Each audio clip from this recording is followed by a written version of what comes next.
It's a great pleasure to be here this morning. I have to just start with a quick admission. I am getting old, and I have just started to have to start wearing these reading glasses, and I haven't quite figured out how to handle them.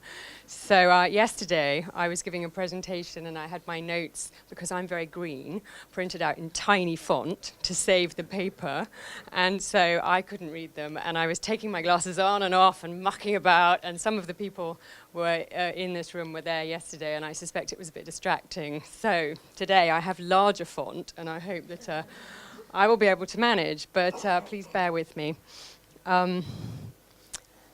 So insurance and the climate challenge. Well, clearly, the industry does face some significant challenges going forward, but also some very exciting opportunities.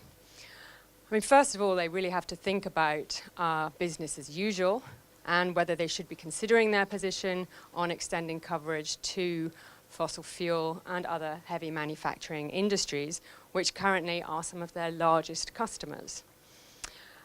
Secondly, they're having to adapt the traditional actuarial models, which insurance companies currently use, that look at future risk based on past events, and so they can't accurately predict the likely losses coming from unprecedented climate change impacts. And interestingly, even those companies that are insuring climate change effects don't have models that look more than 12 months into the future. So there's a lot of work that needs to be done. At the same time, the industry is looking at sustainability, as the banking and the investment industries are. They are developing new standards on sustainability and climate risk. And many large companies are signatories to the UNEP Principles for Sustainable Investment or the Climate-Wise Principles, which you might be familiar with. On the disclosure side, Jonathan mentioned the TCFD recommendations, and again, many large companies are supporting those. There have also been interesting local initiatives to get insurance companies to disclose more around climate risk. So this summer, for example, the California Insurance Commissioner introduced a requirement that all of the insurance companies licensed there, 13,000 of them, must disclose their investments in utilities that derive more than 50% of their generation from fossil fuels. And that being the US was remarkably controversial, and there's been an awful lot of flack about it, which I won't go into. I mean, they've powered forward with it, and they've continued with it, but there have been threatened lawsuits and all sorts of things. So that's quite an interesting one. And of course, some insurance companies are withdrawing coverage for these dirty industries and fossil fuels. So some of the biggest names in the industry are leading that process. Zurich Re, AXA, Swiss Re, some of these other big names. On the opportunity side, there's a growing focus on climate resilience, enormous number of opportunities there, which I'll come back to in a second. And finally, while they consider how to invest their own investment portfolios, again, should they be moving towards decarbonisation, what should be their policy there? So looking at the opportunities and some of the new products and services that are coming on stream, climate risk insurance, if it's well designed, can clearly make an immense contribution to the development agenda, alleviating poverty. In addition to responding to disaster, I think it's being recognized that it's also very important to help to improve the sort of anticipatory capacity of communities. So prepare for disaster, don't just respond to them. And that obviously is very closely linked to adaptation and financing for adaptation. There are all sorts of different methodologies and case studies, so I will go very quickly just through three. Starting with, they're in the wrong order, so starting with the third one, parametric insurance.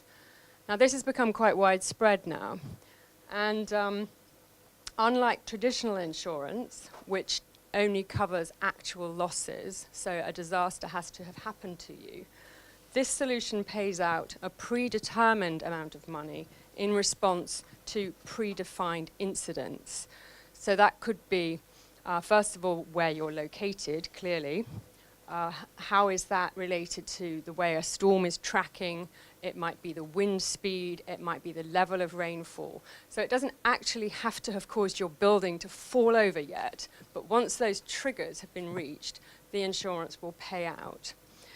And what's important about that is it allows the recipients of the insurance basically to cover themselves for making their assets more resilient. So it allows them to make that upfront investment and justify it because they make the investment, the building doesn't fall down, but the insurance is paying out anyway because they've reached that weather trigger. So it's a really interesting model, and it's bringing insurance to a much, much wider market.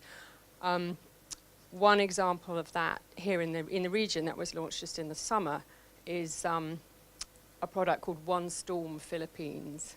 Obviously, Philippines is incredibly typhoon prone. That was launched by Munich Re together with JLT Philippines, and it works on that model. And it's particularly valuable for for businesses, but also for local governments and municipalities in the Philippines, whose budgets are always being cut, and who find it very, very difficult to finance climate resilient activities. So this is making a difference.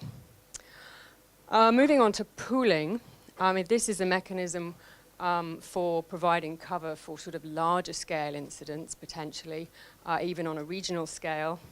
So one example is the Caribbean Catastrophe Risk Insurance Facility, which was set up by a group called the Munich Climate Insurance Initiative, and also supported by the World Bank and a number of Western governments. It's the world's first regional risk pool that covers hurricanes and earthquakes. So basically, there is a slight subsidy there from the World Bank and the Western governments, but it enables coverage for these kind of large-scale events that currently the commercial market will not touch. And for the Caribbean, that's clearly very important. Again, it's parametric insurance, so it pays out automatically when weather data passes trigger points. And it's also very efficient. Because it's sort of an automatic trigger, you don't have to go through all of the bureaucratic, often very paper-intensive sort of assessment and claims process. So in September, Hurricanes Irma and Maria came through the Caribbean, and $55 million was paid out within 2 weeks. So it was remarkably more efficient than previously had been the case. So one other area, which is quite different, but again, is growing, is microinsurance, especially for farming communities. Now, there have been over the years several pilot schemes providing microinsurance, and many of them have actually not been very successful. And the reason for this is that they have quite high admin costs, and that the people on the ground, doesn't matter how cheap it is, the people on the ground actually just can't afford to pay the premiums for the insurance. So this scheme in northern Ethiopia, which is funded by the Rockefeller Foundation, together with Swiss Re, works on a different model. The local farmers themselves in that region suggested that maybe they could pay for insurance with labor. So what they do is they engage in community-identified projects that themselves reduce risk and build climate resilience. So it could be better irrigation, soil management, that kind of thing. Then in the event of a drought, so again it's a trigger, rainfall trigger, the insurance payouts are automatically triggered, and that lets the farmers afford to buy the seeds and all the other things they need so that they can do the replanting the following year. So it fills in a really important gap in some of the absolutely least developed communities in the world. A quick word on big data technology. Clearly, that's going to have an enormous impact on climate resiliency, not just insurance. So now there are new ways of collecting weather data, huge lightning detection networks, for example, and that data can be used to improve crop reporting and provide fast disaster alerts for vulnerable communities.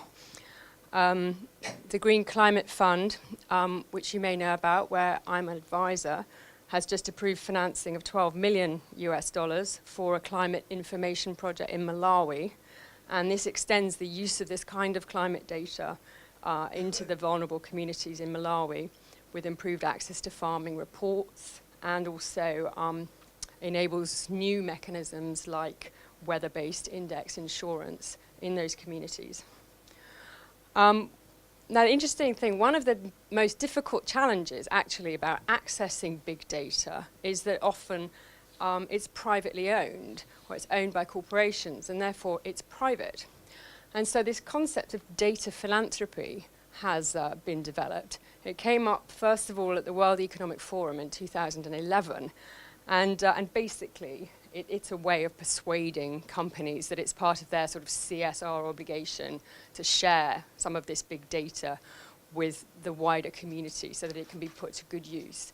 And you see a lot of, quite a number of large companies now being active in this space, such as MasterCard, Orange, the telecom company, Nielsen. Now I'm coming to my time limit, I know, so I will go very rapidly. I thought I should at least mention insurance at COP23. Again, industry cannot ignore the anti-fossil fuel momentum. I think both of these initiatives, Powering Past Coal is government-led, We Are Still In is non-government coalition, extremely strong. Loss and damage is interesting. I was a bit late this morning, and so I apologize if that has already been discussed. But this is the idea that there will be some implications of climate change that cannot be mitigated or even possibly adapted to in the poorest parts of the world, such as the small island states. And so the international community has to figure out a way to help those people. So this is acknowledged in the Paris Agreement, and it was discussed at this COP. It was quite a tricky one, I think.